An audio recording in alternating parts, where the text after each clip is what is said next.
So, good afternoon to everyone, and welcome back to the class on tribology. So, now stage is back to you guys for your presentation related to the OBE activity on our subject tribology. I think the first group is Gautam Krishna and his team. So, over to you. You people can now start with the presentation. Yes, Good ma'am. afternoon, ma'am. Our topic today is importance of lubricants and its field of applications. Yours Our is group team consists of one. yes, ma'am.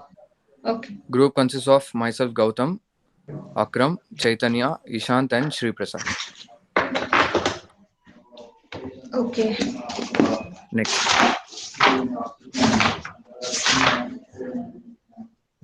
So should I start again? Yeah. Gautam, Ishant, can you start over again? Yeah.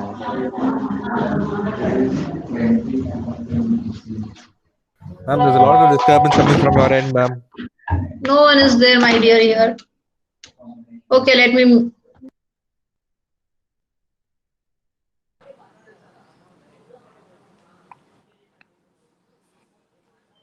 Start, Ishant. We'll wait for ma'am to come back. Wait. You please start. I've just muted my mic. You Okay, please sorry. start. Yes, sorry, Yeah. ma'am, sorry. Yes, ma'am.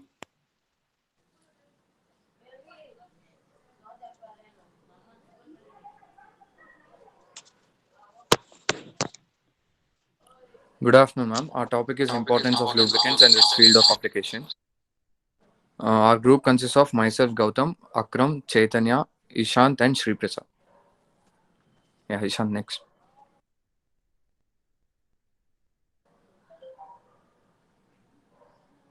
So, first of all, what is lubricant? It is a substance, usually organic, introduced to reduce friction and wear between two mating surfaces. It also has other functions such as transmitting forces, heat absorption, etc. And lubrication is a process or technique in which we use a lubricant to reduce the friction and wear. Yeah, Ishan next.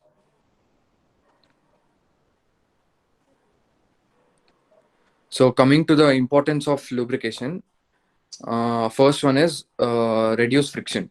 So first of all, friction occurs when two surfaces with asperities collide. The small surface area of the asperity, along with the load of the mating surfaces, create extremely high loads, and they resist the moment. So this is called friction. And in order to reduce this friction, we use a lubricant. So when there's a lubricant film present between two surfaces, as one surface slides over the other, the lubricant gets sheared off, and there'll be free movement, and there'll be no friction or very less friction. Next, Ishant. Yeah. So as we know that when two surfaces interact with each other at high speeds, they are bound to wear, and this causes very small particles such as asperites to be formed on the surfaces that are formed when they are subjected to cutting, tear, fatigue, and weld. So what happens is this surface to surface mode occurs at a microscopic level, and at this level, at like when at high speeds, the asperites wear off the top layer of the surfaces of the moving parts.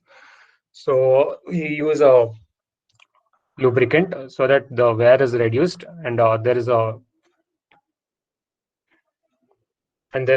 like the longer period, like the period of the wear, or is like the period of the parts moving parts is prolonged.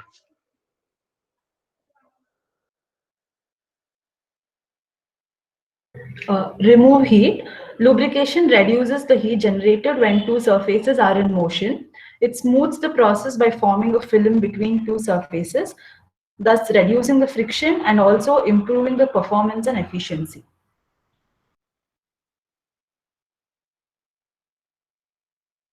Okay. To remove contaminants, lubricants are used as circulation system which have benefits of carrying away the internally generated debris and external contaminants that get you introduced into the system to a filter where they can be removed. So lubricants for machine that regularly generates debris or contaminants such as automotive engines. They typically contain detergent and dispersion additives to assist in debris and contaminant removal.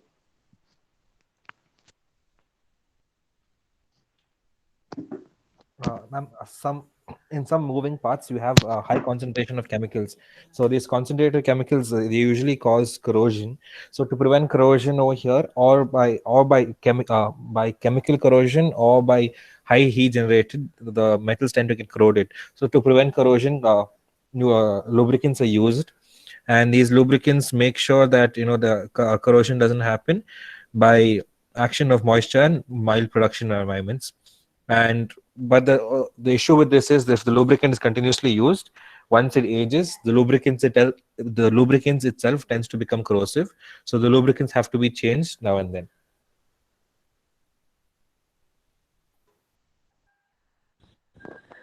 So coming to the application parts of lubricants, yeah, Ishant, start off.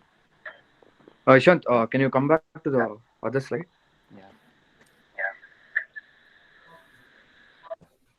Okay, so application based on physical state of lubricants. So as we all know, proper lubrication is a key factor affecting the performance and longevity of any mechanical equipment because they have higher temperature and the revolving speed is very high. The moving parts of industrial machine experience a large or a huge amount of stress as part of their everyday operation. So one of the main factors that allow equipment to operate under such extreme circumstances is the lubrication, which is used to reduce friction between the moving surfaces. Now we'll look at the types of lubricants. Along with their applications. Yeah. So first one are liquid lubricants. Liquid lubricants, they are also called as oils or lubrication oils. There are several types of lubricating oils used in industrial applications. Each have their own advantages and disadvantages. First is mineral oils. Mineral oils are composed of complex mixture of hydrocarbons and are produced by processing crude oil or petroleum oil. One of their main advantages is they're produced on a large scale basis, so they're comparatively cheaper. And next comes synthetic oils, which are man-made and using organic chemicals. They have a lot of advantages as they work at both high and low temperatures, better chemical stability, better resistance to oxidation, etc. But they're slightly expensive than the mineral oils. Fixed oils. These are biolubricants, which are usually made from animal or vegetable sources. They're rarely used, and but they're majorly used as additives in mineral oils and greases. Yeah, next, Ishant. So the semi-solid lubricants, as we also know them as commonly known as greases. So like grease are actually much more preferred when compared to oils because sometimes you want the lubricants to stick to a component, while other lubricants like oil they do not actually stick to they do not actually stick to the parts. So greases will not like stick to the applied surfaces, even vertical surfaces. So this is independent of a pumping system where like oil have to be pumped into the system. Grease will stick to the component, which and it'll also like make sure the asperities will also stay inside the boundary layer, which doesn't make sure that it doesn't spoil the moving parts or subject them to wear. And greases are like not subjected to leakage because they don't move so freely as compared to oil. They just they actually as they have the name semi-solid, so they actually sit inside the moving parts fixed, and they mate the gears as well. Yeah, so sealant is also a type of grease which that can be packed around the component, which acts as a barrier to prevent contamination of the parts. And like you can have a grease chamber, like which is not possible for oil chamber. So this greases are commonly used in automobiles and industrial purposes, as we see them every time. And in construction equipments, the most the most used area of greases. And in cables and wires, these are made sure so that they don't actually subject them to heat, so that they don't break.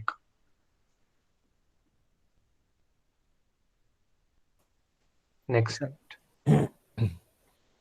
Solid lubricants are also called as dry lubricants, and they're usually used where there's extreme pressure or there's a lot of dust and dirt. So all these corrosive contaminants prevent usage of mineral oils or greases. So the most common solid lubricants are graphite and molybdenum disulfide. So how these greases are used, the solid lubricants are used is either they mixed with the greases and oils when applied, and then the greases and oils are drained out, whereas a solid particle will remain there, and that will act like a lubricant for the system. Or they are sprayed with, they're either mixed with some industrial alcohol, which is very volatile. So once it's sprayed onto whatever component, the alcohol, what do you say? The alcohol evaporates, leaving behind the solid dry lubricant there. So applications used for reciprocation motion, ceramics, and high temperature areas. Ishan, next slide.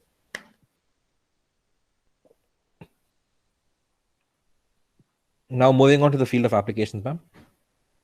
Yeah, so in turbine lubricants must control the rust and corrosion that can destroy the precise surface, which can also resist foaming and air contaminants, which could impair lubrication and lead to equipment breakdown. Uh, they should also be easily filterable without additive depletion, and they should be versatile. Turbine lubricants should be versatile and able to serve as both lubricating oil and hydraulic fluid for various turbine system. Now, for any plane, when planes usually fly at high altitudes, ma'am. So at high altitudes, the temperature is really, really low. So most fluids there freeze. So to prevent that, you need to choose particular lubricants where they can, even with low temperatures, they don't have a freezing point. So the freezing point should be really, really high. So that way, lubricants are used to make sure the smooth functioning of the actuators for control surfaces, such as the rudder, elevator, and ailerons. Next. Coming to bearings, all the bearings, such as roller bearings, plain slider bearing, or general bearing, they usually take up heavy loads, and as a result, they undergo metal to metal contact, and which results in wear. Due to wear, clearance of the bearings increases, so which will in turn reduce the load carrying capacity. So in order to eliminate this, we use lubricant. So they form a film in between the two metal contact surfaces and reduces wear and vibrations. Next. Cams and followers. So cams are used to transmit rotary motion and reciprocating motion. These components are subjected to jerks in sliding distance, which leads to form some pits on the cam surface. So to reduce this, we use lubrication. So lubrication reduces the abrasive and adhesive wear between the cam and follower. It also reduces the temperature and prevents scuffing between cam and follower. Also, it removes contaminants and reduces noise.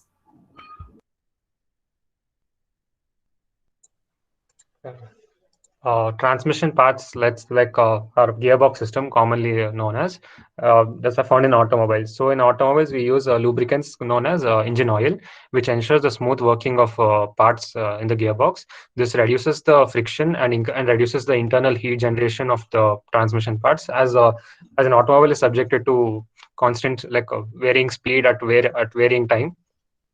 So a constant flow of engine oil should be present, and they're subjected to high temperatures, so the viscosity of the oil shouldn't decrease, as it shouldn't make them like too thin, or and at cold temperatures, the engine oil shouldn't become too cold, too hard. These are only few, yeah. These are only few fields, ma'am. So there are other fields also, which we couldn't mention because there are like huge number of fields. That's all. Thank you, ma'am.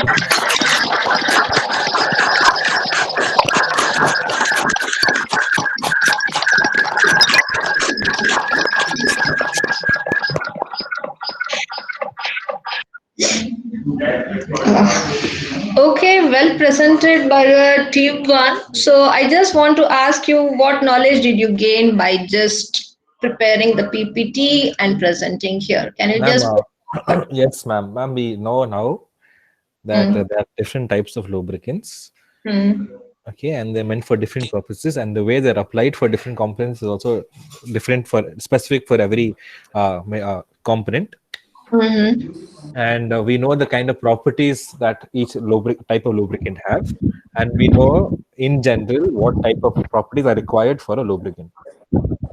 Yes. So you have gained some few basic things which are essential what you have to check on before going for selection of any grade of lubricant.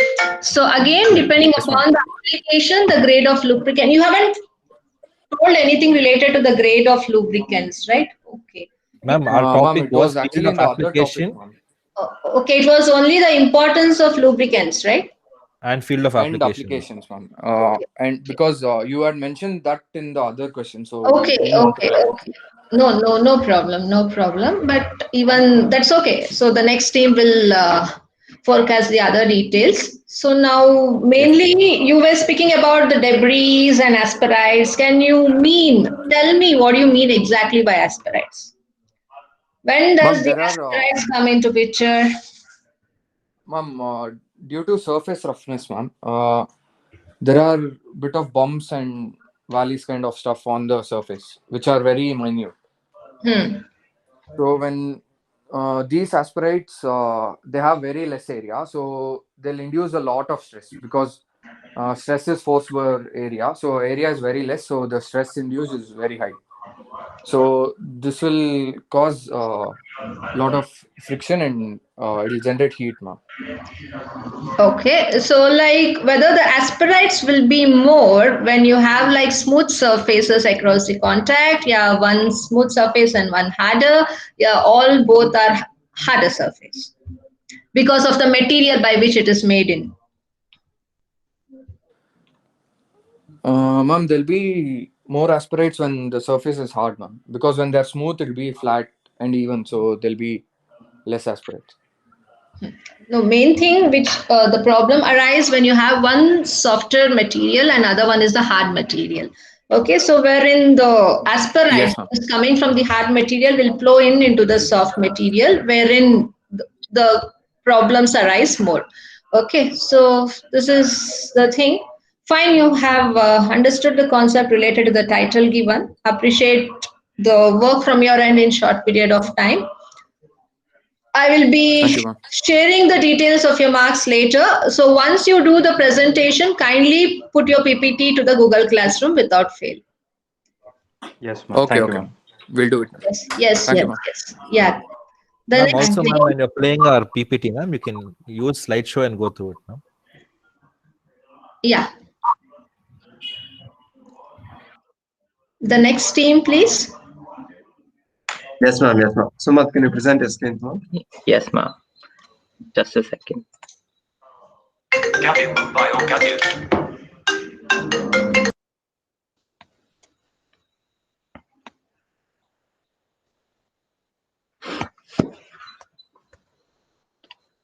Is it audible? Yes, yes. Yes, Sumant, you're audible. Yes, Sumant. Sumant, we can hear you. All right. Good morning to one and all. Sumant, Good I afternoon. think ma'am is on the call. Oh, okay. We shall wait then.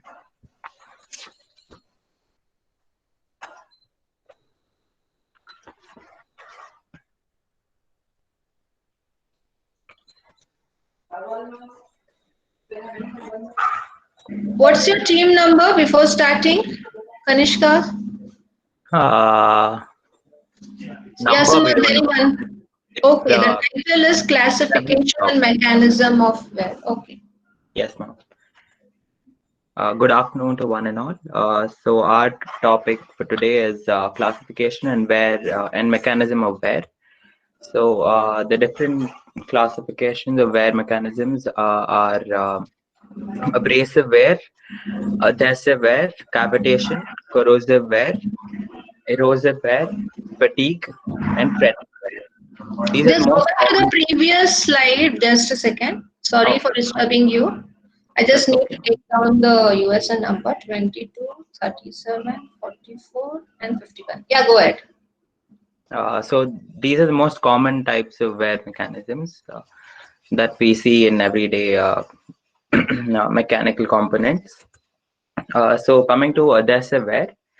Adhesive wear occurs when two solids, that is one which is of a harder material and one of a softer material, are in sliding contact, and the atomic bonding forces occurring between the materials on the interface are stronger than the strength of the surrounding area in either of the materials. So basically, there's a harder material and there's a softer material trying um, which are in contact with each other, sliding contact in this case.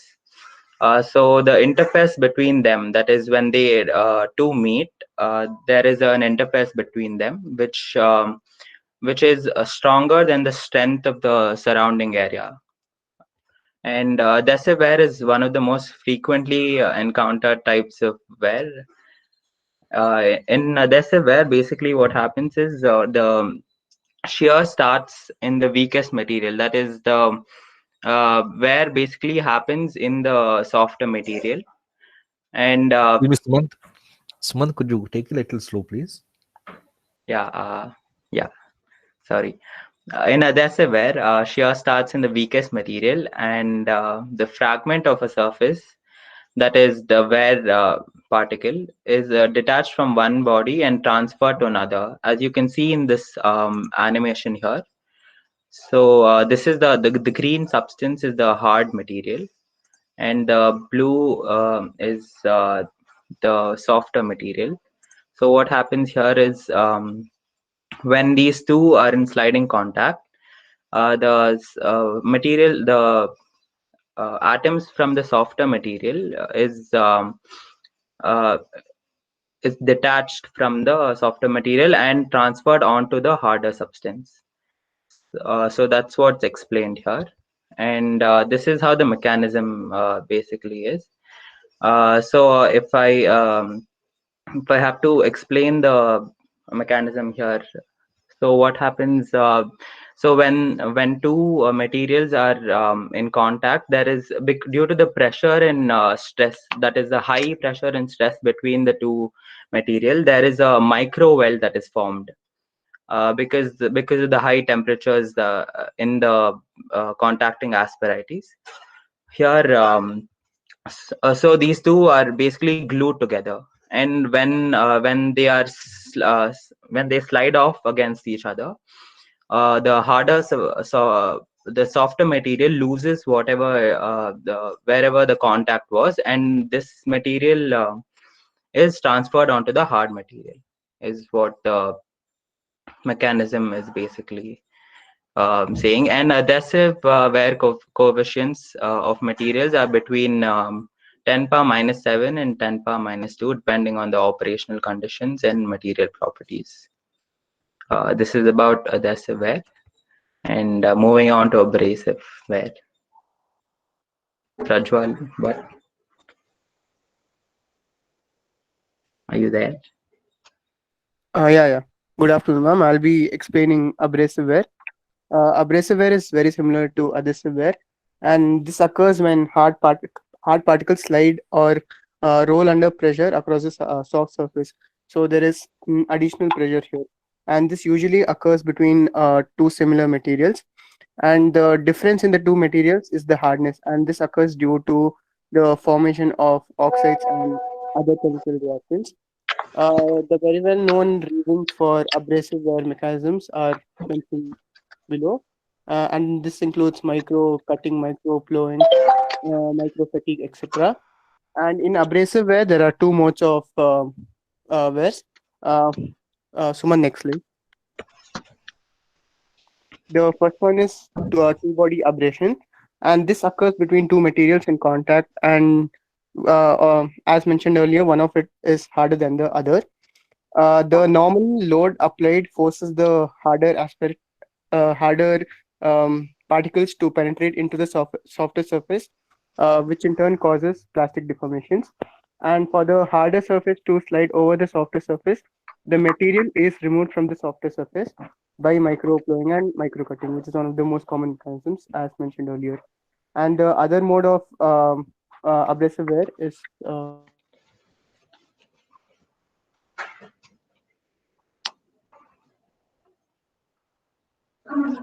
in the next slide. Hello. Yeah, we can hear you. And the next mode is three-body abrasion. And in this, material is removed from the softer surface by hard particles, which are free to roll as well as slide over the surface. In two-body abrasion, it happens only because of the sliding motion, but here it happens due to rolling as well as sliding motion. And due to rolling action, the abrasive wear is lower compared to two-body abrasion due to lesser surface contact between the two surfaces. But the difference is very small, and therefore we can't tell which is lesser. Um, and that is three-body abrasion.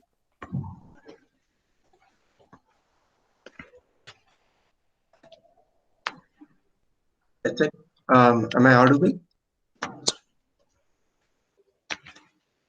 Yeah, we can. Can you guys hear me?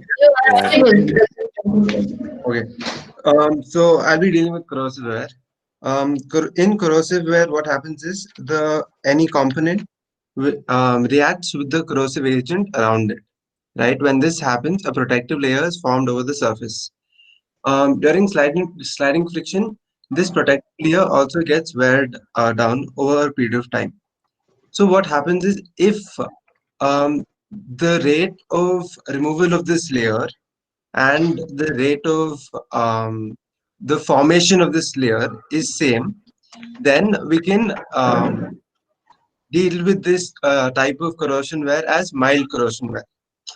Whereas if the removal is faster than the growth of this layer, then it comes under severe. And that's it for corrosive wear. I would like to give it to Siddharth Shankar for the next slide. Yeah, next slide, please. Okay. Fatigue wear. Fatigue wear is a type of wear where a number of cycles is needed to generate debris. The cyclic loading, such as rolling, bearing, gears, frictional drives, cams, and followers, are the types of substances that undergo fatigue wear. The fatigue wear process in metals may induce the generation of surface and subsurface cracks. And the two main mechanisms of fatigue wears are distinguished as high and low cycle fatigue. And the mode of crack propagation are classified as crack initiation, growth, and post-critical stages. As we can see in the picture here, at the post-critical stage, we have to stop the usage of the material as it can lead to the catastrophe. And most a lifetime of the component is lies in the first stage, where micrometers and lower. Okay. Next slide, please.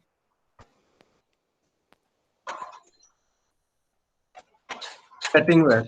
So usually what happens is even parts which are not meant to move, they undergo certain vibration.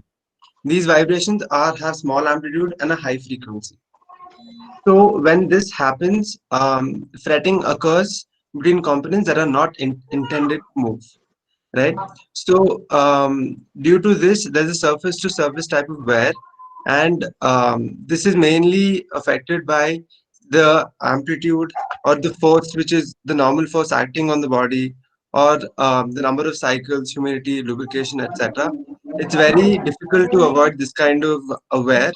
And so it solely depends on where this wear occurs, on joints such as bolts or pin derivative surfaces, etc.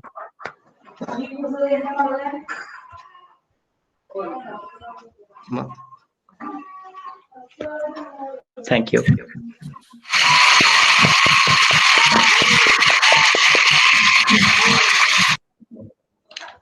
Okay, so well presented.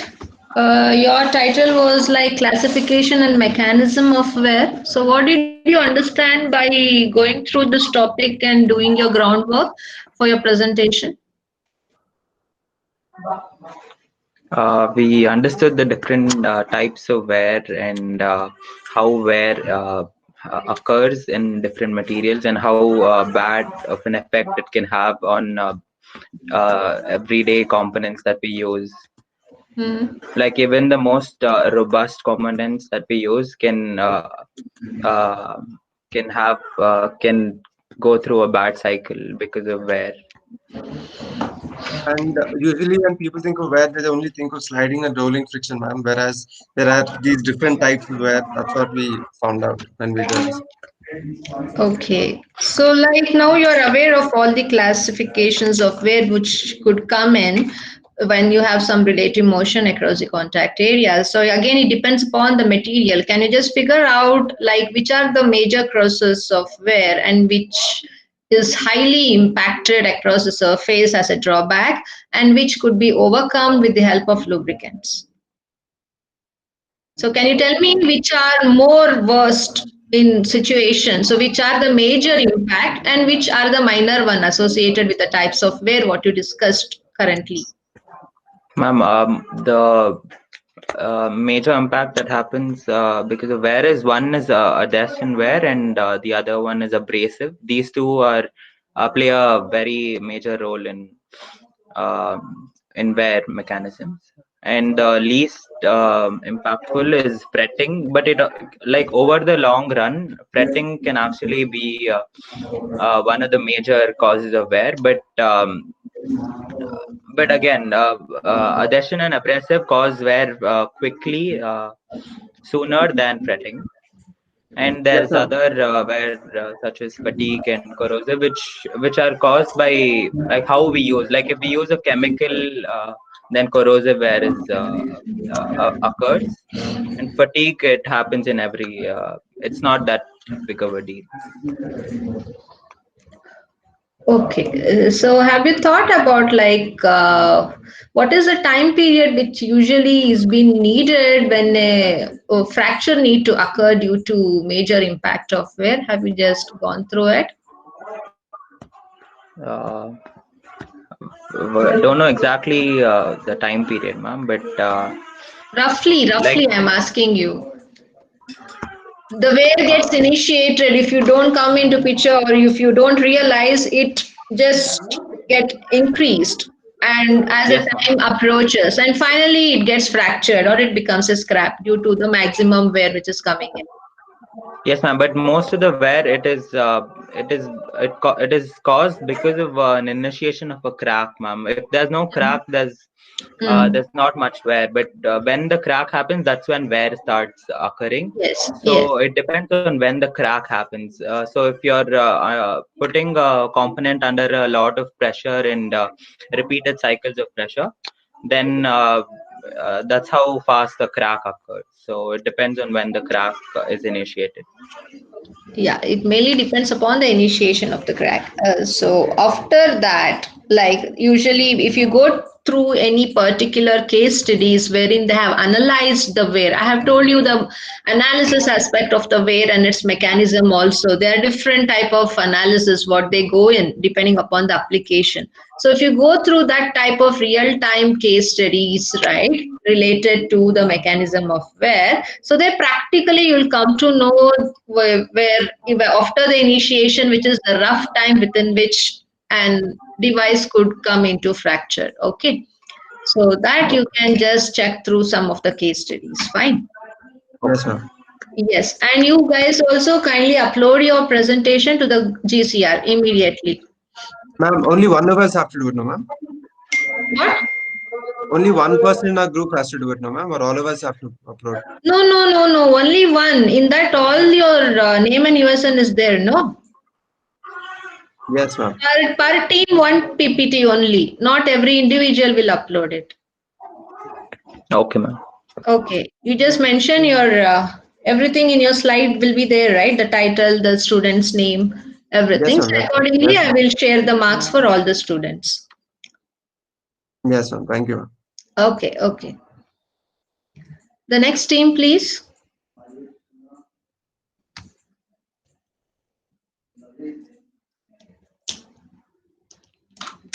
Which is the next team who is going to present? Yes, ma'am, will do, ma'am. Chetan, could you please share the Chetan. Okay, okay.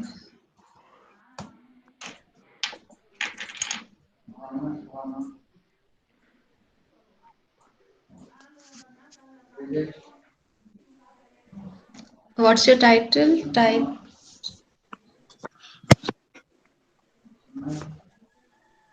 ma'am?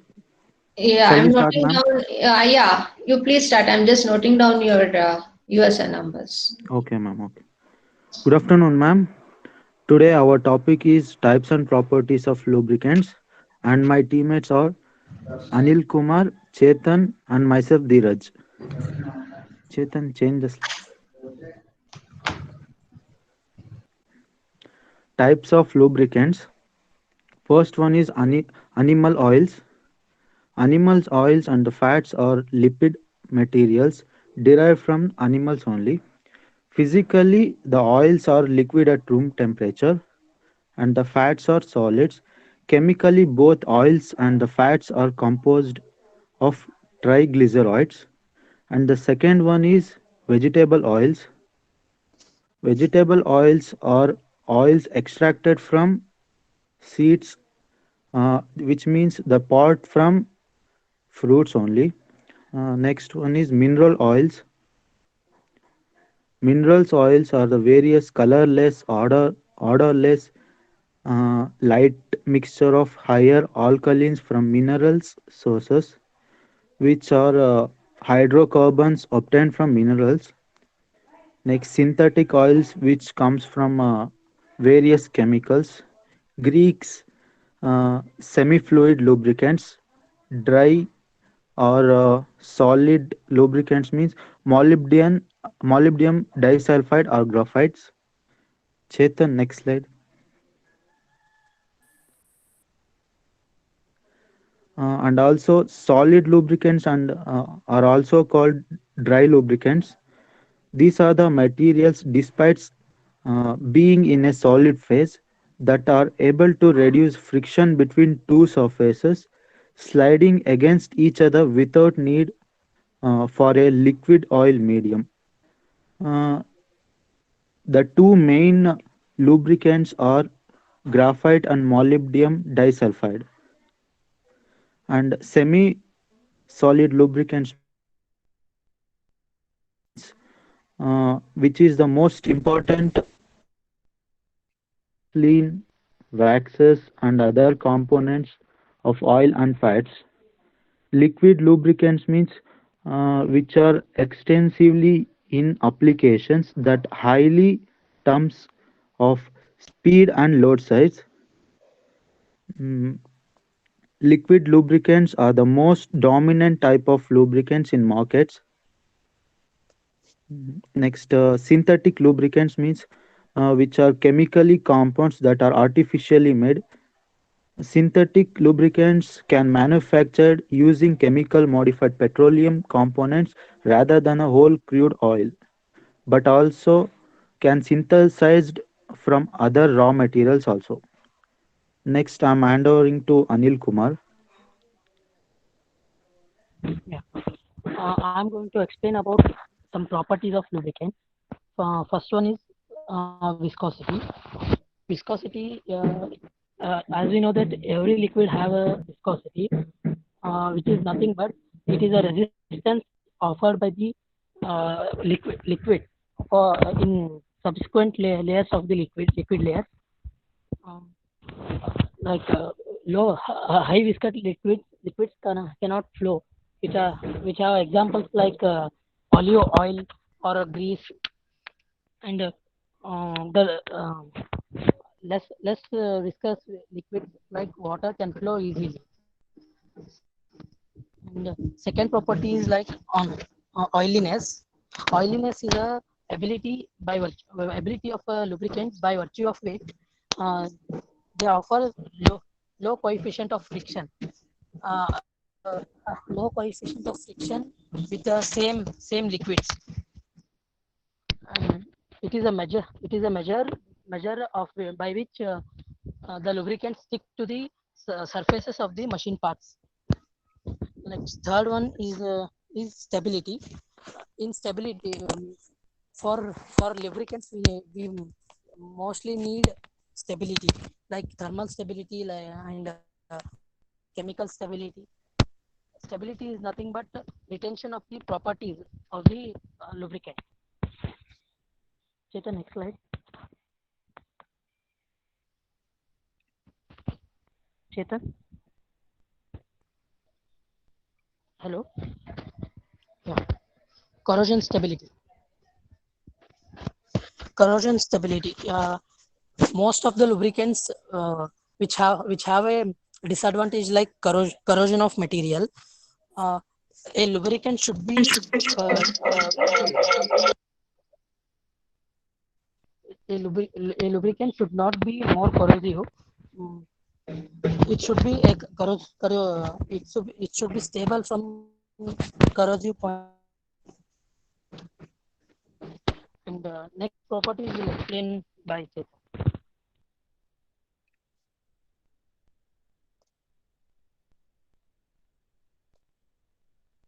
Hello.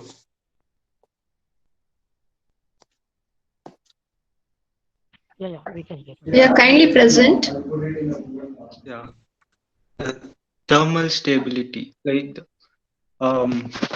we know like all the oils have the tendency to decompose at higher temperature. Like the ability to resist decomposition due to high temperatures is known as like the thermal stability. The good lubricant should not decompose during operation at high temperature, and it must be stable towards the heat. And the next property is like the volatility. The volatility is the evaporation behavior of the lubricant at high temperature. When the lubricating oil is used in very heavy machinery working at high temperature, a portion of oil may vaporize, leaving behind the residual oil. These residual oil, like they have different lubricating properties like increased viscosity and all. Therefore, the good lubricant should have very less volatility. And then the next property is emulsification. Like the property of oil to get mixed with the water, forming a mixture, is known as emulsion. Emulsions have very high tendency to collect dirt and the other foreign metal. Uh, these cause the abrasion and wearing out of the lubricated parts. Therefore, like a good lubricant should have very low emission number.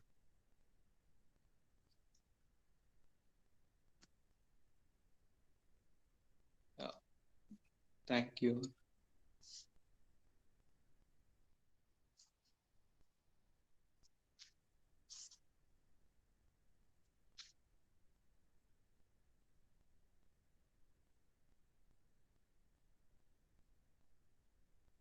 Hello.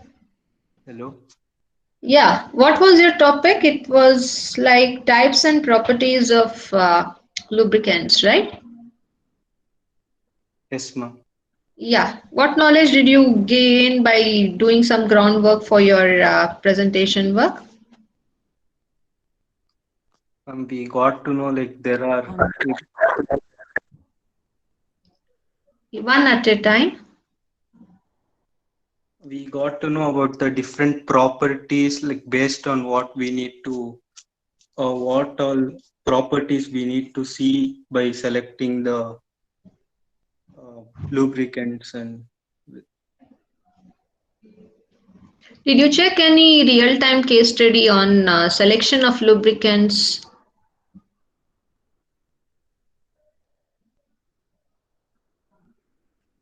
no, ma'am. No, that was supposed to be done actually from your end. Then you will come to know, like now you know that what are the properties of different lubricants, what are the types of lubricants, how you categorize into like for which type of bearing material you will go with which type of lubricant, which grade of lubricant you want. So which are the required properties. So that correlation you'll come to know only if you refer some case studies. Okay, so that you have to do. So that was the need why I figured out the title and that you people have not gone through. Okay, at least can you tell me like which type of lubricant you need to select for the set of properties? Go back to your slides, share your PPT.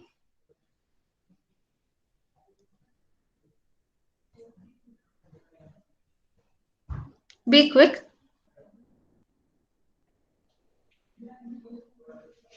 Yeah, the properties, right? You're mentioning various properties of lubricant. Sometimes you may need a less viscous lubricant. Sometimes you may need a high viscous lubricant. It also depends upon which type of bearing you're using, which is the type of load which is coming into picture across the contact area. So based on whether heavy loading, you're lightly loaded. So you need to select the type of lubricant. So every lubricant needs a set of properties.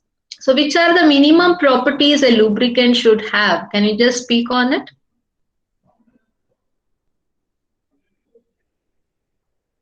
Is it all are very much essential, or Yes, there ma'am. are key properties what a lubricant in general has to possess?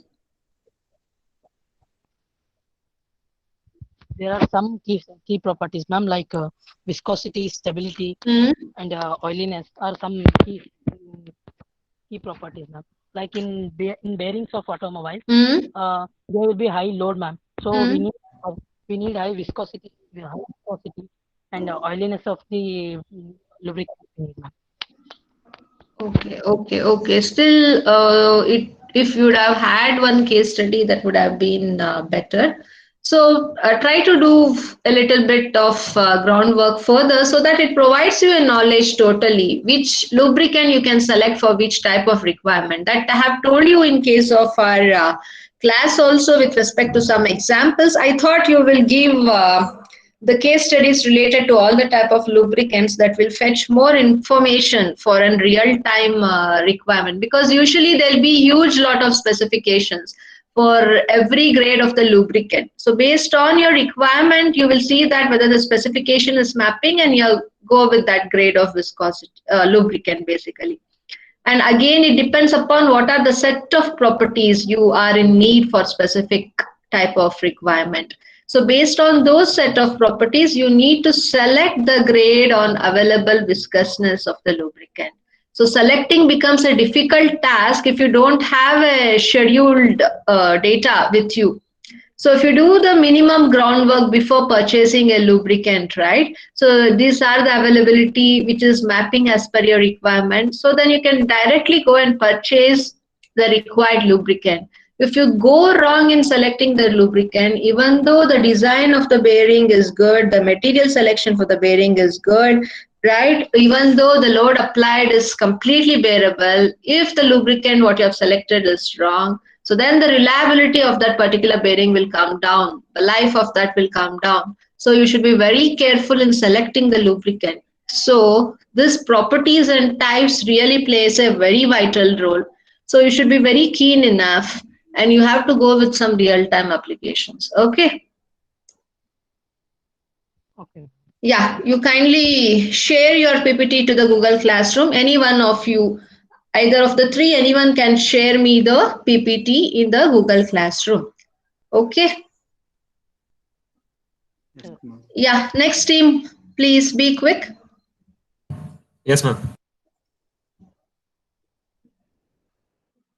Share your PPT.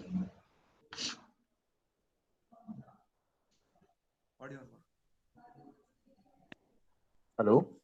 Yeah, proceed. Um, Good afternoon, ma'am. Our topic is importance of tribology in design and product development. Balaji, next slide. Just a second, I'm noting down. Design and product development, is it? Okay.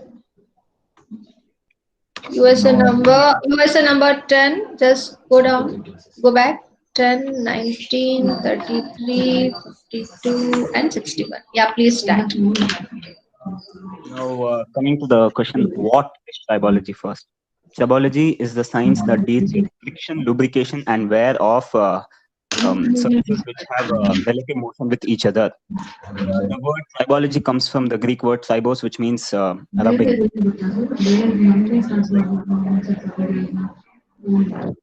Tribology is an interdisciplinary subject which has elements of fluid mechanics, solid mechanics, material science, chemistry, and thermodynamics. The knowledge of tribology has led to a development of better materials and lubricants, which help in reducing friction and wear in mechanical and electromechanical systems, which right now are the major bane in our modern society as they lead to inefficiencies and loss of energy. Next slide, Balaji. Tribology in design and product development. The testing which we do under tribology helps us to understand how the materials wear on rubbing with each other and how friction acts when two materials have relative motion with each other. This also helps us to understand what type of lubricants that we need to use in this particular situation to reduce the wear and friction so that we can get more efficiency and reduce the wastage of energy. Next slide. So tribology is mostly concerned with optimizing the contact surfaces to prevent wear, and the use of material between the the material that is used between the contacting surfaces has a major impact on how each of the surface reacts when applied, when force is applied, and depend on the stresses which is applied.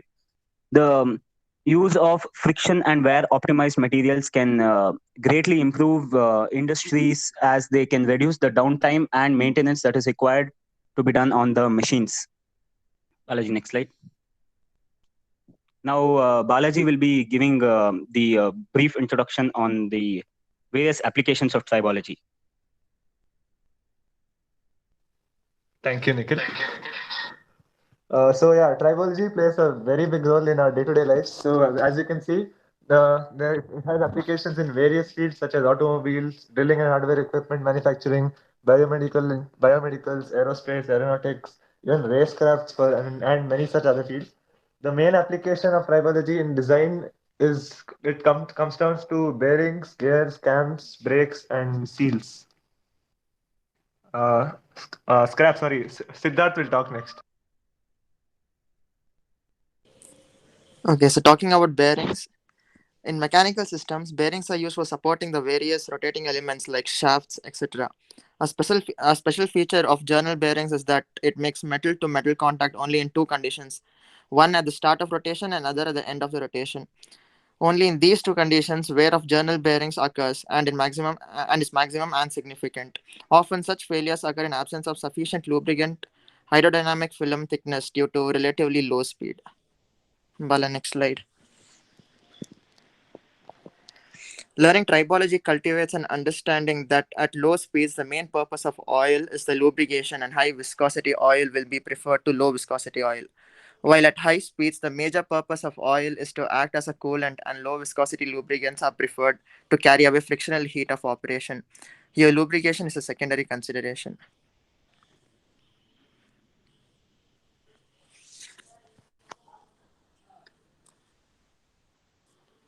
Gears are very important for transmitting the power from one shaft to another. So, tribology helps us to investigate the various tribological aspects of gear and the reasons for failure and preventing these failures. As we know that maximum deterioration of gears takes place on surface of gears, as teeth are responsible for power transmission. Balaji, next slide.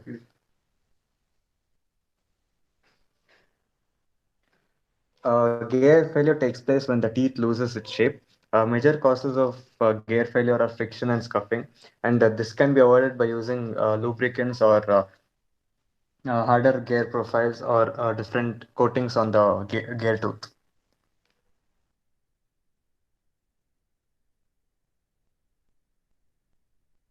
Hello, ma'am. So cams are components that are used to transmit rotary motion into reciprocating motion. These components are subjected to many cycles of usage and tend to fail with increasing usage. So one such failure is the pits formed on the cam surface. These pits can increase noise pollution and reduce the mechanical efficiency to a greater extent. So tribology as a subject helps us to realize what are these limitations of such components and helps us to increase their efficiency in any way possible. And also mechanical seals. These are devices that join systems or mechanisms together and prevent any kind of leakage or uh, protect the system from any contamination. So the effectiveness of a seal is dependent on the adhesion in the case of a sealant and compression in the case of a gasket. So the as you can see, the possible failures are when there's a adhesion wear in the case of sealant and failure of the gasket. And so tribology helps us to prevent, understand these causes of wear and prevent them, and hence increase its efficiency. Thank you, Vidyan. So, in short, tribology is very important in our lives. So, there are many benefits. Some of them are saving money. So, in any industry, money is of utmost importance. So, if someone does frictional analysis or anything in a prototype before the product is even developed, we can save a lot of money by solving any problems that occur. It'll also help save time because frictional analysis it provides fast, accurate, and reliable measurements, and it helps the manufacturers to develop their product quicker. The product quality can also be improved because we can see where the wear is increasing or improve the product as we are in the prototype stage itself. Uh, as we do frictional analysis, we can also improve. We get to know about our product. So as we keep developing, we'll have a lot of product knowledge, which will help us streamline the product and, in the end of the day, make something better for the society. Thank you. Hello. Hello. Okay. Oh, it was a good effort which was being done from your end. I think the title was Importance of Tribology in Design and Product Development, right? Correct, ma'am.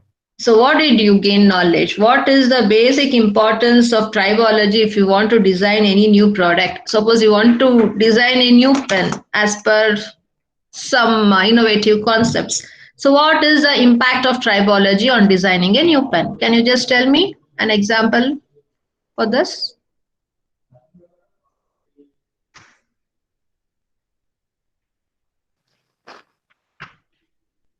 Mr. Balaji was very happy in presenting. Can you please answer me now very well so that even Hello, I'll be ma'am. happy?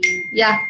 Yeah, Vidyan. Ma'am, As your Balaji voice had is explained in the breaking. last slide, Uh, there were four main benefits of this in product design and product development. mm-hmm. So, in case you're developing a product, Okay. so when you expose these products under various testing conditions, Mm-hmm. you realize at the maximum at which you can push these products, these components can be used, at Mm-hmm. what level they fail, and many such information you gain, and these data can be used to make the product better, so that in actual application they don't fail as early, or you know yeah. Okay. What else you understood from your presentation work? We just making this presentation, we understood that how tribology as a subject is huge and how its roots are embedded in almost every field. And so we can also infer that making certain changes in the basic development of a product or design can save it from failure, and also save money and time for the industries, and also give a better product to be relied upon by the customers. Okay. What about the team effort? A single individual prepared the PPT, or it was like a group No, effort? ma'am. How was It it? was a team effort. It was a very big team effort, ma'am. We all of us got together. Okay. We researched about tribology.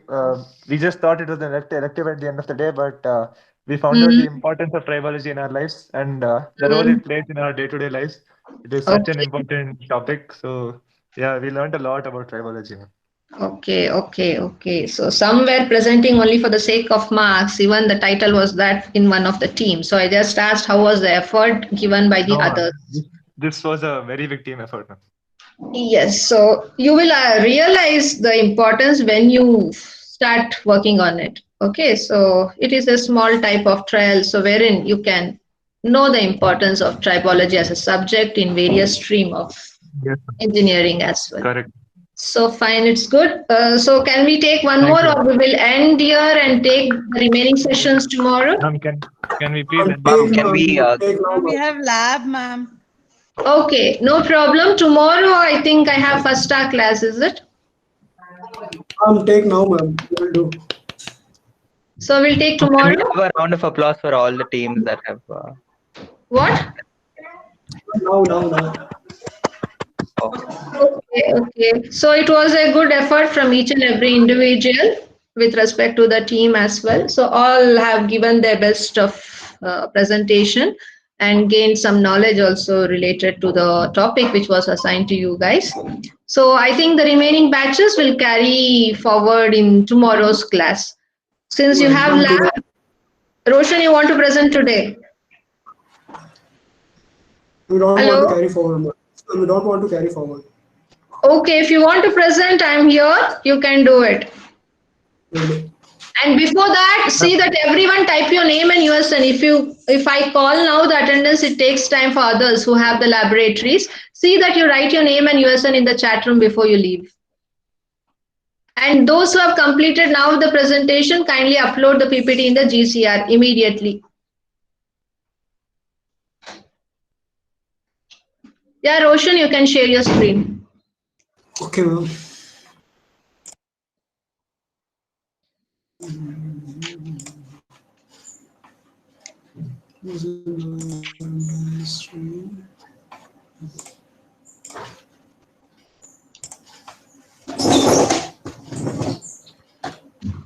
Niharika, start. Yeah, ma'am, may I? One second, ma'am. Can I just speak to you, ma'am? Yeah, please. Can we go after Roshan's batch, ma'am? What? Can we present after Roshan's batch, ma'am? Even you want to present? Yes, ma'am. After this, we'll just finish it off, ma'am. Ma'am, Okay. even we'll present today, ma'am. And we'll present today, ma'am. You don't want to have your lunch? No, ma'am, we don't have lab after this, so we'll do it now. We'll do it off now. Okay, fine. After Roshan group, you people can carry forward. So let us just take a 5 minutes break and we'll start. Okay. Pavan and Sagar. That's fine. Yeah. So, Yes. ma'am, may I? Yeah, please. What's your title? It is? Ma'am, classification and mechanism of wear. Okay. So good afternoon to one and all present here. So today we will be presenting the topic on classification and mechanism of wear. So before undergoing the depth of the classification and the mechanism of wear, let us understand what is a wear. What's the, just a second, your USN number 3143, it's not visible. Ma'am, 31, 42, 43, 7 and 16 ME 046. 16 ME 046. Yeah, please proceed. Roshan. Hello. Yeah. So, what is a wear? Wear is defined as the surface damage of one or all these solid surfaces in a contact subject to relative motion. Wear might have a different pattern corresponding to the various wear mechanisms. A surface can be subjected to more than one wear mechanism simultaneously. So, the wear can be basically classified into the two basic types, that is, the zero wear and the measurable wear. So, what is a zero wear? Zero wear is basically a polishing process in which the asperities of the contacting surfaces are gradually worn off until a very fine smooth surface develops. It may increase the performance or it can be considered as a desirable one. So let's understand the measurable wear. It can be a removal of a material from the surface that increase the vibration, noise, or the surface roughness may be treated as the measurable wear. Often we can measure the wear in the terms of the volume or the mass reduction. The undesirable removal of the materials occur in the measurable wear. So now I request my batchmates to further take you on to the classifications of the wear.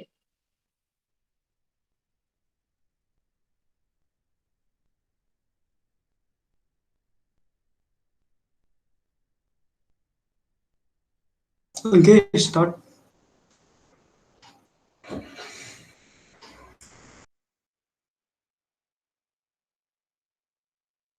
In case you are muted, unmute yourself.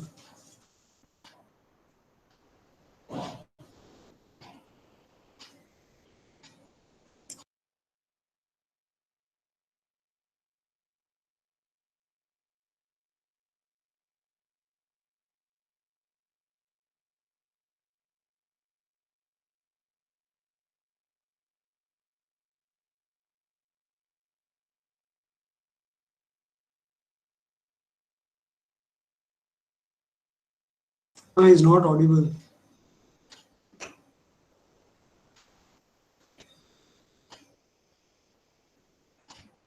Roshan, you can continue, no? Yeah, okay, fine.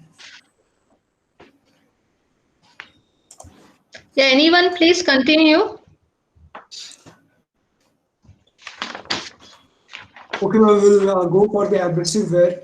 Yeah, In simple yeah. words, abrasion means scraping off, means the material which are in contact will be scraped off.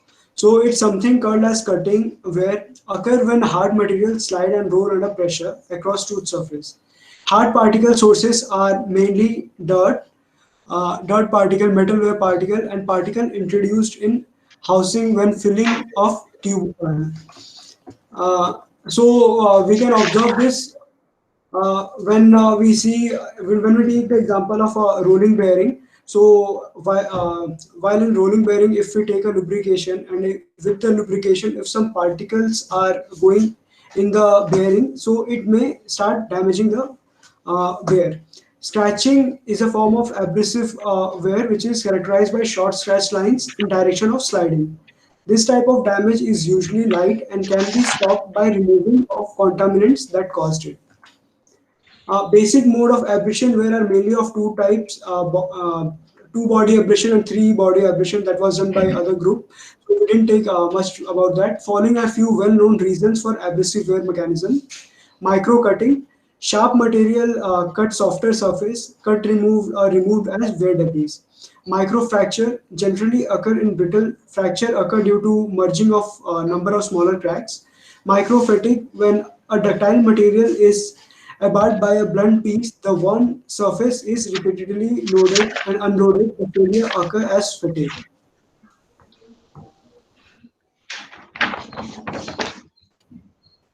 Now, Ranveer will carry forward. Good afternoon, ma'am. Hello. Yeah, please proceed. Yes, ma'am. Ma'am, I'm going to start with corrosive wear. Yeah. Corrosive wear is similar to that of abrasive wear. It is defined as the degradation of material in which both corrosion and wear mechanisms are involved.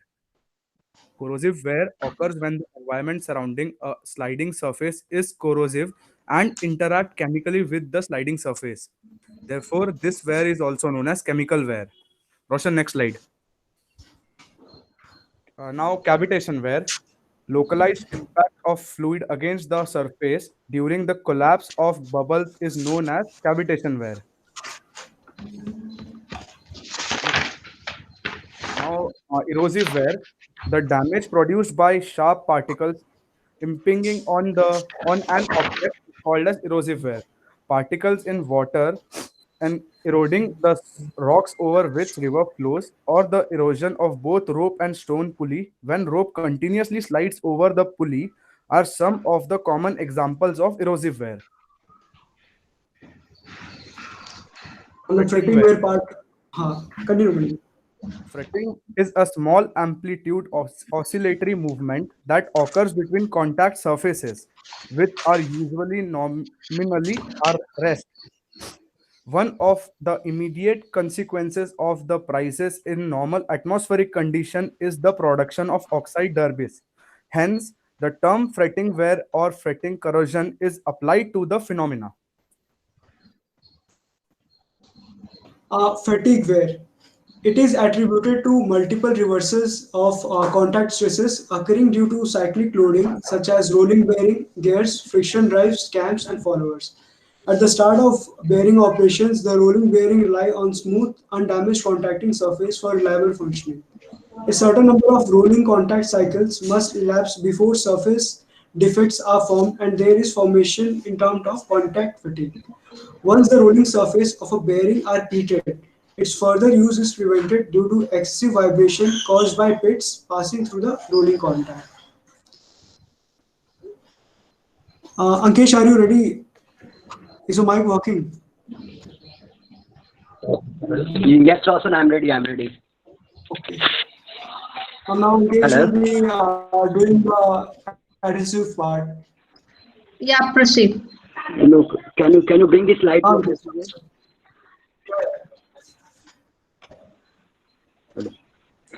Yeah, fine. Yeah, hello, ma'am. Am I audible? Yeah, please start. Yeah, okay, ma'am. And first of all, adhesive wear is very common in metals because of the property called adhesion, which exists in the material, and it is heavily dependent on the metal affinity between the materials. And the theories we studied the wear rate start from the concept of true area of contact. It is usually assumed that the true area of contact between two real metal surfaces is determined by the fatigue deformation of their highest asperities. And also severity of adhesive wear is determined by the area of contact, which is given by the W by H. And Roshan, can you move to the next slide? And W is the load which applied to one surface over the other, and H is the hardness of the soft material. And I'm taking an example, which is one material is indium and another is steel or brass. So the material which is of brass is a contact material. A load is applied of magnitude W over the surface of indium metal. As the load is applied, a heat is generated between the materials, and some transfer of material takes place between the steel metal and indium metal. And due to this, a bond is created between these two metals. And suppose if we applied one more force, which is given in figure C, that is tangential force, then due to this force, the material, that is indium metal, starts sliding over the metal which is below. So due to this, some deformation occurs, and this all happens due to the adhesive wear. So to remove the adhesive wear, we are applying some grease, due to which the severe wear that has occurred between the material is reduced to mild wear. So that's all options.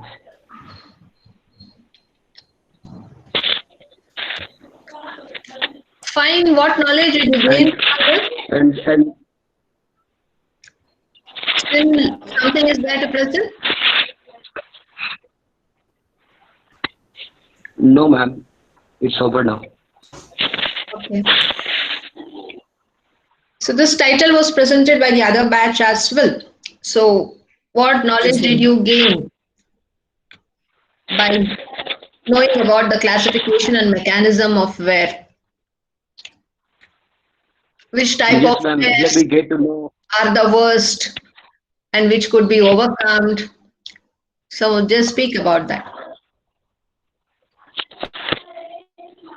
Yes, ma'am. Here we Abrasive get to and know adhesive are the most common, and the one which is useful is zero wear, because after some time the roughness is gone and the smooth surface is produced. Hmm. Okay. Which is the most worstly affected one? Which is the major type of wear which can? Abrasive and adhesive. Okay. So any precautions you can take to reduce this type of abrasive erosion? Yes, ma'am. We can apply oil and grease to reduce the abrasive wear and adhesive. Anything related to the type of material you will have, if you select and if you select a proper grade of lubricant, can this part of it could be reduced somehow? We can also select a harder material, ma'am, which has more hardness, which has property like more hardness it is. The Exactly. material So which is more hardness. yes, so the material which is more having more hardness property in it, so this will help to reduce the wear to the maximum extent. So mainly, even though the design is good enough, so you should see that the material you have selected the right one with respect to the right strength and hardness, wherein the wear will come down drastically. Okay. Yes, ma'am. Yeah. And what about the team effort? How you people finally did all the work? All together, ma'am. All together, sure? Yes, ma'am. And our team also has taken one case study, ma'am, which is given by Spencer. Okay, which case study is that? Fine, you can share that case Related to study. Okay, you can share that case study along with your PPT to the GCR. Okay? Okay, ma'am. Yes, okay, ma'am. yes. Next team who wanted to present? Yeah, ma'am. Can we go ahead, ma'am? Yeah, please.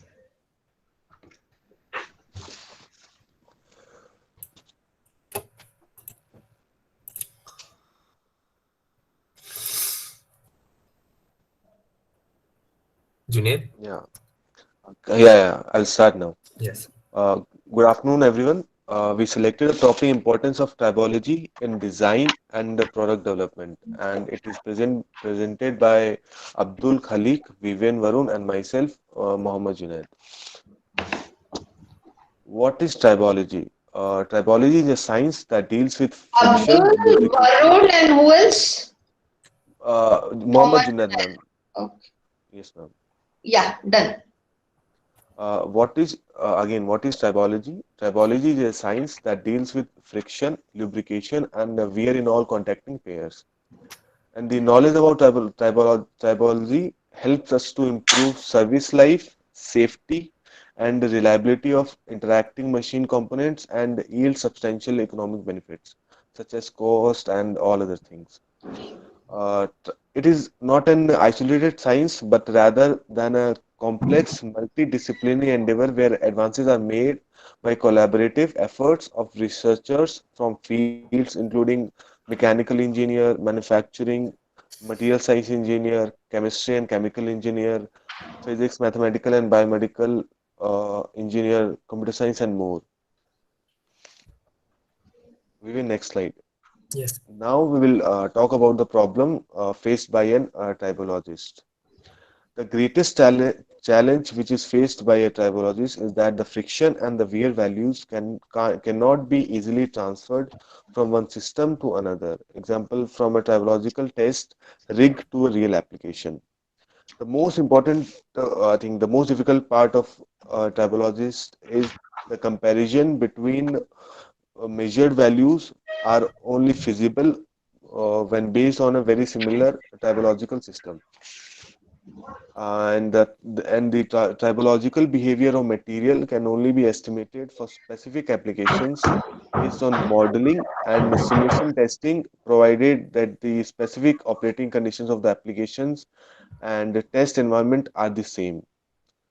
Last, the typologist main task is to study, examine, and eliminate the effects due to friction and wear. And the next scenario of typology in design will be taken care of by Abdul. So the tribology in design, some of the applications require low friction, example bearing materials. Other require high friction, example brake systems. Study of fluid flame bearings, rolling element bearings, seals, gears, cams, brakes are some of the applications in which the tribology is required. And some basic knowledge gained by the tribology course is very useful for industry related to power, steel, cement, oil, etc. Practicing such knowledge is a problem ranging from household appliance to large sized ships, earns great economic benefits. Tribology course is often named as industrial tribology or applied tribology. Vivian, next slide.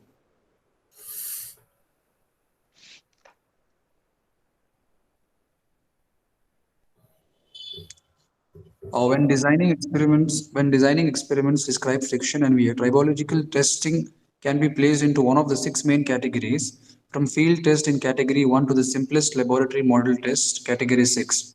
For the first category, a field trial is conducted under the normal operating conditions, which may include extended operating conditions. This results in poor repeatability but is close to the real world requirements the tribological system will face. And the second category is experiments are undertaken with a complete piece of equipment in a plant environment. These experiments may achieve results close to the normal operating conditions and can be conducted over a period of time to replicate extended operating conditions while limiting the environmental impact. And the third category, components, subsystems, or assemblies are tested in a laboratory, approximating normal extended operating conditions, yielding the medium repeatability. And fourth category, laboratory testing is conducted on serial standard components using scaled down testing plant apparatus. And the fifth category is experiments are conducted on a specimen with test equipment to deliver close to normal operating conditions with excellent repeatability. And the last category, a bench test is conducted with simple laboratory test equipment. And the next part will be carried by my friend Vivian. Vivian. Yes, ma'am. Now we're going to talk about how we're going to apply these test categories to a sub-tribo system bearing.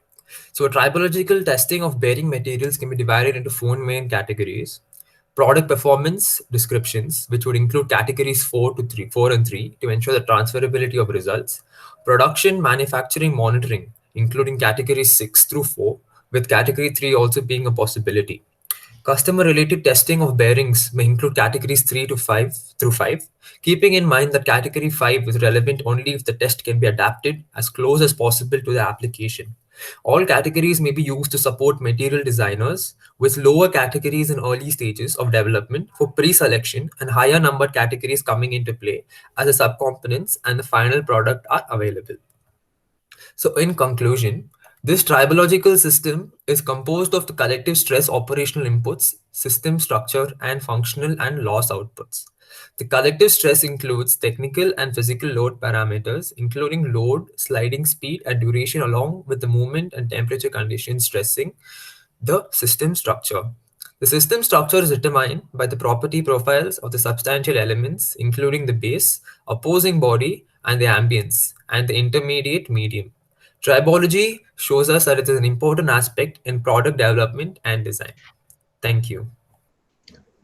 Okay, so what was the knowledge you gained overall by doing this work, Abdul and team? So, ma'am, initially what we found out was tribology isn't just one field, but it is an application-based field in where you can apply it in almost n number of fields, ma'am, as we have defined in the introduction. Also, we have found out that tribology is what does it, if you want to become a tribologist, what are the types of problems you face? So that because engineering is basically mainly importance is to solve problems, ma'am. So we found out that the problems faced by certain tribologists are these, and based on this, how are they categorized? How to solve these kind of problems in design, ma'am? We found out there are 6 categories, and in these 6 categories, we have found out the different levels of testing, with 6 being the easiest and the most repeatable repeatable one, and category 1 being the most difficult, and also it shows us the real type application map. And then we have found out, using an example of a tribo system bearing, we have found out how to apply these test categories, and we have explained it to you as well, ma'am. And then in conclusion, we have told you why tribology is important, what are the different parameters important, and everything else we have to take during a design and a development phase through any product. So that is what we have found during our experimentation. Yes, ma'am.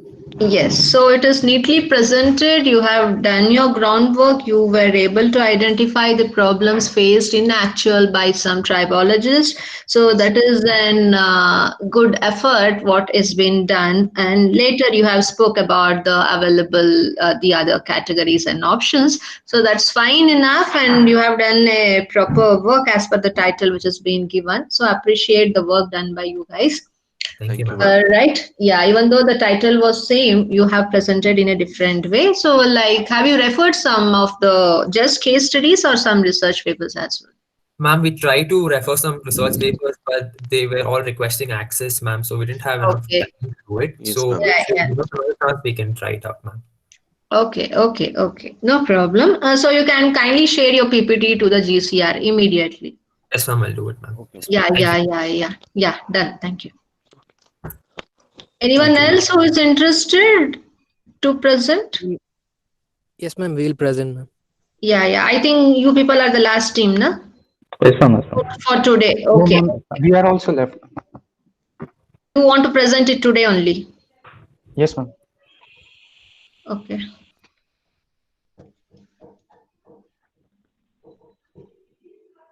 Okay. Shall I start, ma'am? I'm just noting down your, you can start. I'm just noting down your title and your USN number.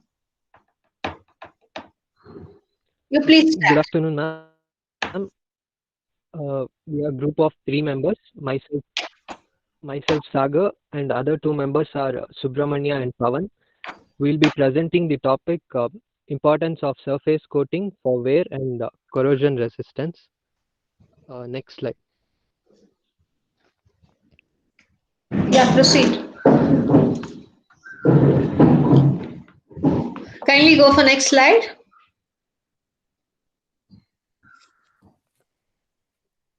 Your slide is hanged out. Subramanya, next slide. Subramanya, please move to the next slide.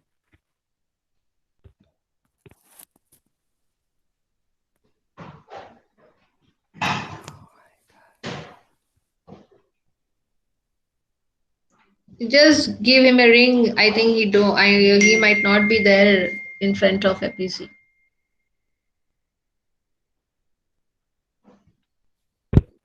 Or else, Sagar, you only present it.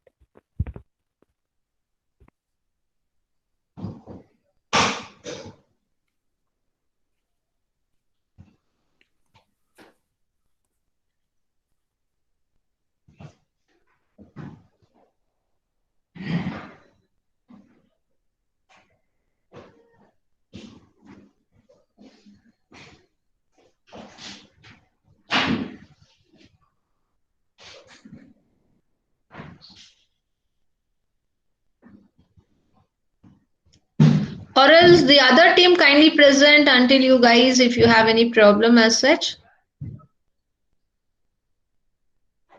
Will it take much time for you people to start up with? I will do it, ma'am. I'll do it. Yeah.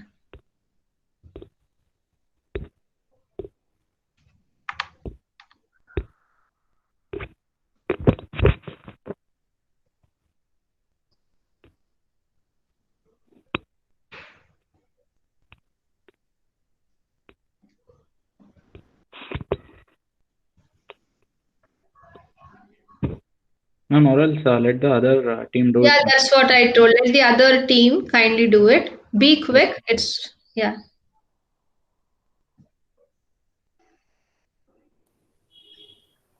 Hello, ma'am. Can you start, ma'am? Yeah, please start. Share your screen. Okay, ma'am.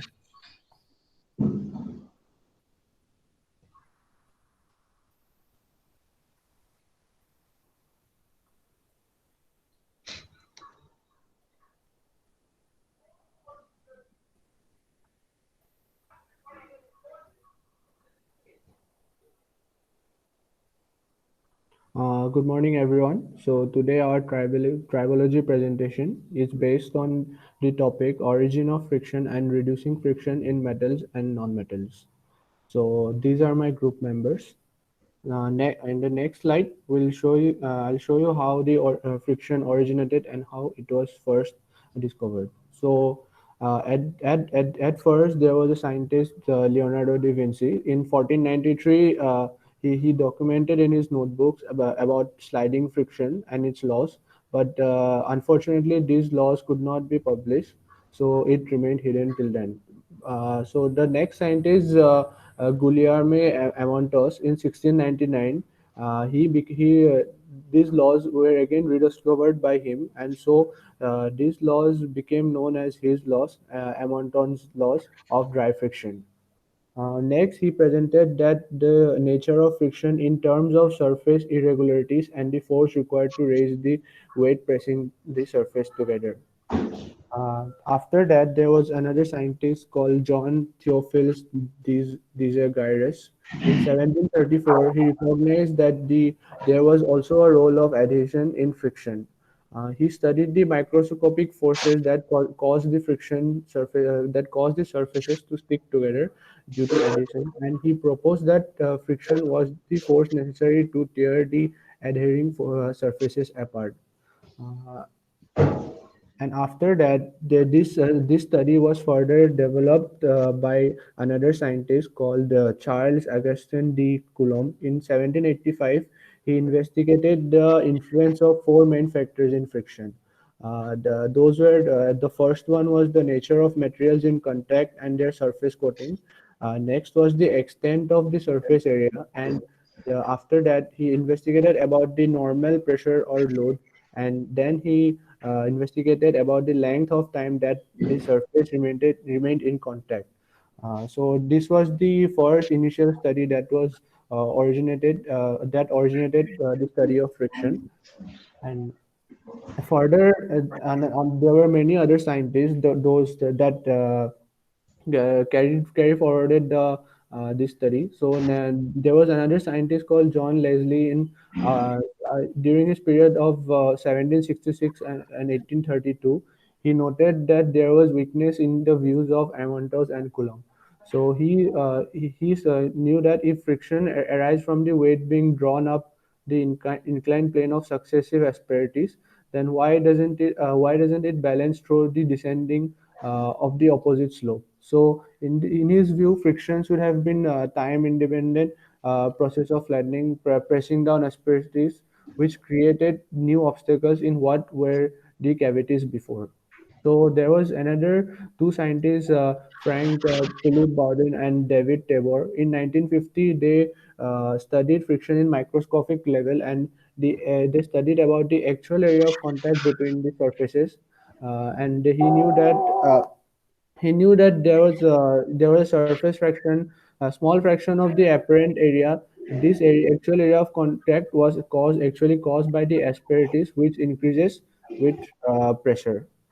And the development of this atomic force microscope enabled scientists to study friction in more atomic scale. So this atomic force microscope was used to study friction in a more atomic level, and it showed that dry friction is a product of intersurface shear stress and the contact area. These two discoveries explain the first law, which was given by Amontons, and the microscopic proportionality between the normal force and the static frictional force between the dry surfaces. So there were another scientists called as L.A.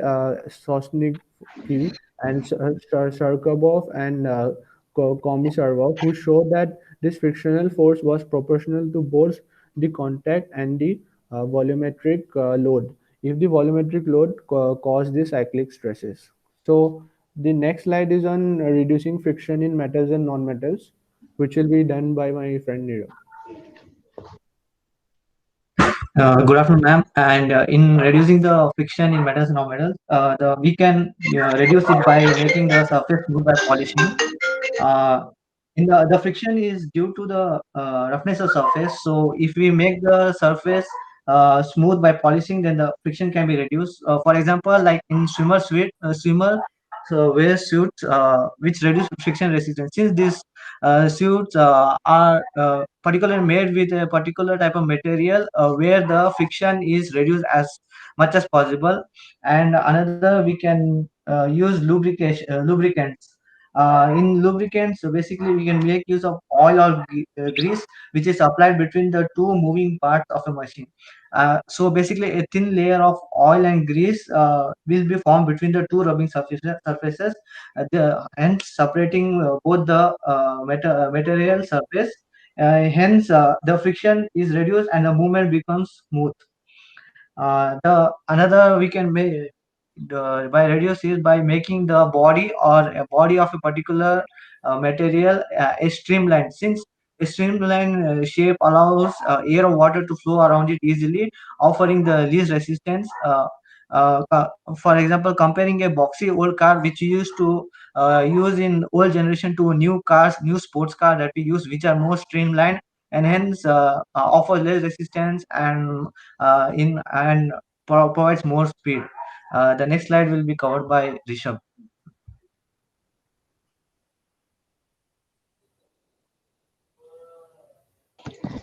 Yes, ma'am. Friction can to reduce the forces on acting on the surfaces. The stronger the force acting on surface, the higher the friction. So reducing the force acting on surface will also reduce the friction. For example, if we apply handbrake when you try to drive the car will have a lot of difficulty moving because of the force which it applies on the wheels. And when we release the handbrake, the wheels will move more freely because there is no force acting on them. And when it can also be reduced by reducing the contact between the surfaces. The example is if we ever try to roll a cube, spheres are best shape for reducing friction because very little of spherical object is in contact with the other surface. Several type of wheels such as skateboard wheels contain small spheres called ball bearings to help them reduce the friction between the moving parts.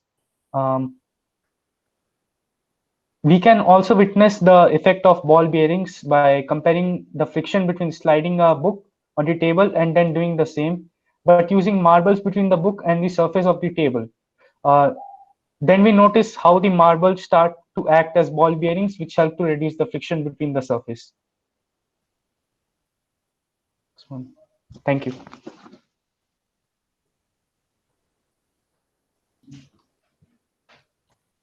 Hello. Yes, ma'am. Yeah. So what knowledge did I didn't note down your PPT title and the student's name because it Oh. was the other group right before. Yes, ma'am. Ma'am, our title is Yeah, please tell. Origin of Friction and Reducing Friction in Metals and Non-Metals. Origin Of friction Okay. and reducing friction in metals and non-metals. And reducing friction in metals and non-metals. Okay. Yes, You ma'am. just tell me your USN numbers. Ma'am, USN 20, Okay. 23. 23. Yes, ma'am. Okay. 24, Uh-huh. 35, Okay. and 41. Okay. Okay. Fine. So what did you learn from this topic basically? Ma'am, Ma'am, first of all, the topic itself, origin of friction. So first of all, Leonardo da Vinci, we got to know that Leonardo da Vinci first found out about the laws of dry friction. Mm-hmm. And from that, various scientists modified his work, like Giuliano Mentos and Charles Augustin de Coulomb. All of them modified theories, what was proposed among us, what was proposed by them or their successors. So finally in 1950, we got to know the atomic force microscope. Through the atomic force microscope, we found that friction is a product of inter-surface shear stress and the contact area. So the two discoveries, the first one, the Manton's first law, and the help development found out by the atomic force microscope builds our entire base of this origin of friction. And the second part, the reducing in metals and non-metals. So simply, how do we reduce friction? So friction, simply we can say, to make the surface smooth. So how do we make surface? We can use lubrication. We can use rings and other friction reducing objects, or we can make the object streamlined, or we can reduce the force acting on the surface, or we can reduce the contact surface between the surface. This is the crux of what we have presented today. Okay. So how was what about the team effort? Teamwork. Everyone help. Fine then, let me go on with the last presentation. You kindly share your PPT to the Google Classroom. Okay, immediately, right now. Okay. Thank you. Thank you. Yeah, thank you. Yeah, Sagar and team, kindly, thank you. The last team, kindly do present. Good afternoon, ma'am. We are group of 3 members. Myself, Sagar, and other 2 members are Subramanya and Pavan. We'll be presenting the topic importance of surface coating for wear and corrosion resistance. Next slide. I'll start with surface coating. Surface coating is nothing but any mixture of film forming materials plus pigments, solvents, and other additives, which when applied to a surface and cured or dried, yields a thin film that is functional and often decorative. The main reason for coming up with surface coating is that the fact that combined effects of wear and corrosion. Importance of okay, next slide.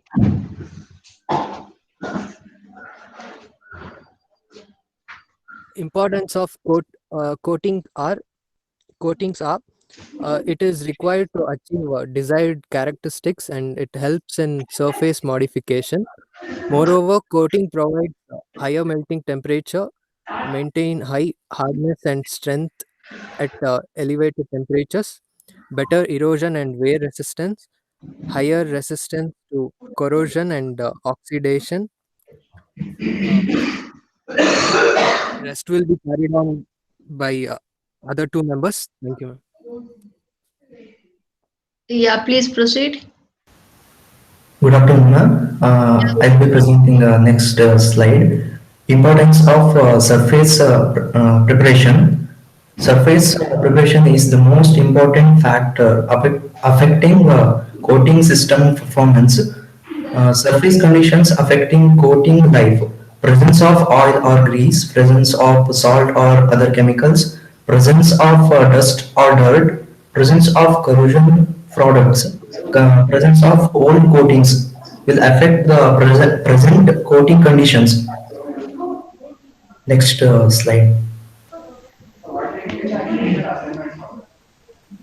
As materials coating deposition technologies have developed and become more economically viable, more type of materials have become suitable for surface treatment.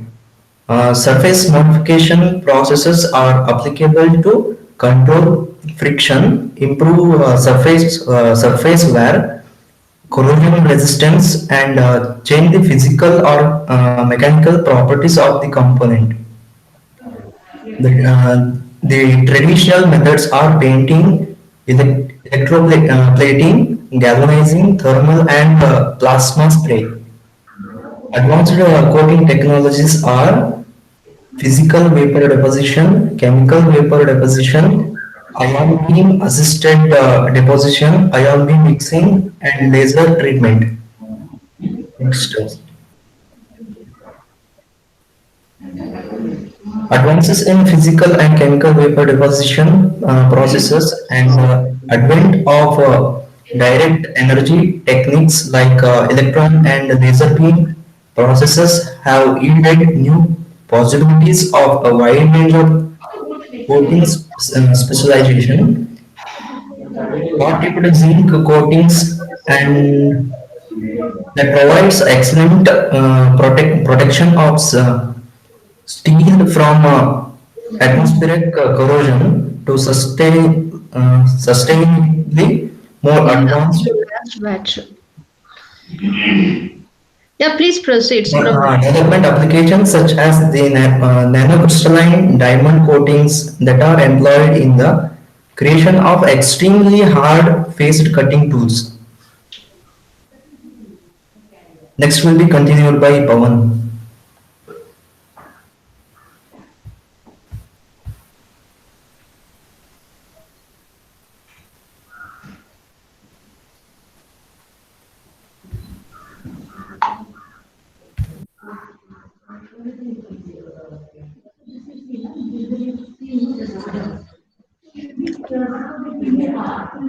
Yeah, kindly proceed.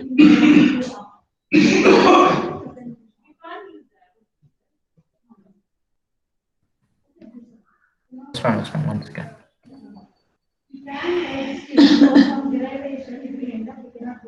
Afternoon, ma'am. So wear resistance, mechanical applications where the mating parts move under high loading conditions, for example, the shaft base. So there the mating surfaces will be typically coated in order to increase the hardness of the surfaces and thereby improves the wear resistance property of the equipment. So these types of parts can be highly susceptible to surface wear and damage. So if they are left unchecked, so it may lead to failure of the material due to the cracks that initiate at the surfaces of the mating parts. So generally, we employ thermal spray coating treatments in order to improve the wear resistance of the properties. So we can use chemicals like chromium nitride, nickel chromium boron to the surfaces so that they improve the wear resistance of the material. So the surface treatments primarily employed in order to increase the wear resistance will have some added benefits of decreasing the friction between the two surfaces.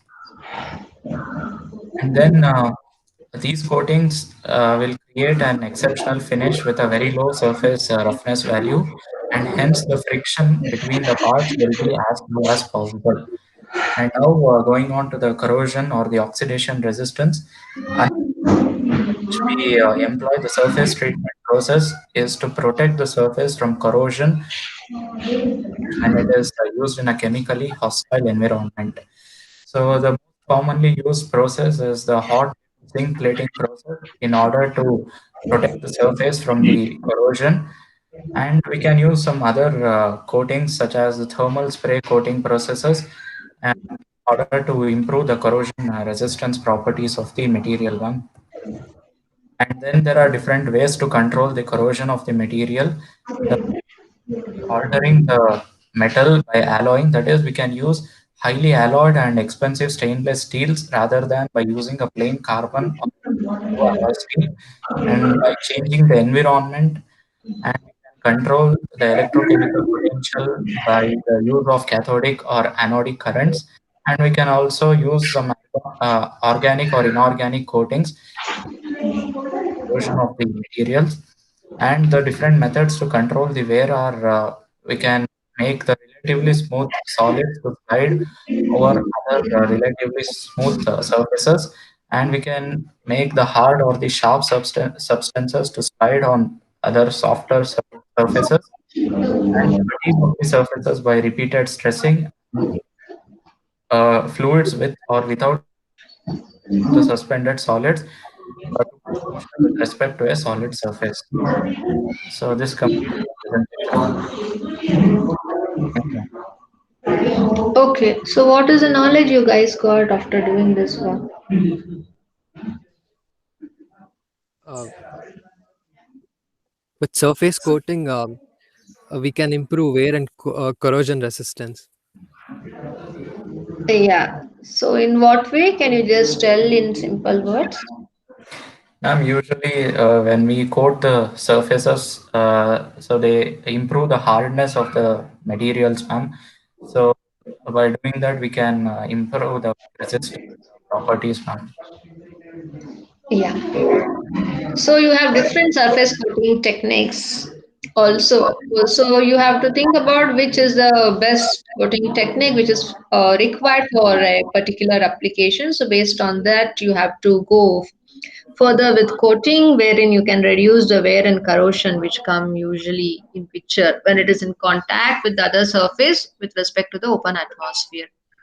Okay. So Okay, what ma'am. about the teamwork? Yes, ma'am. We did we did all together, ma'am.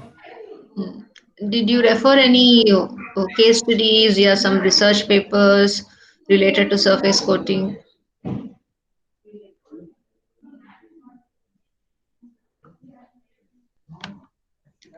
Hello?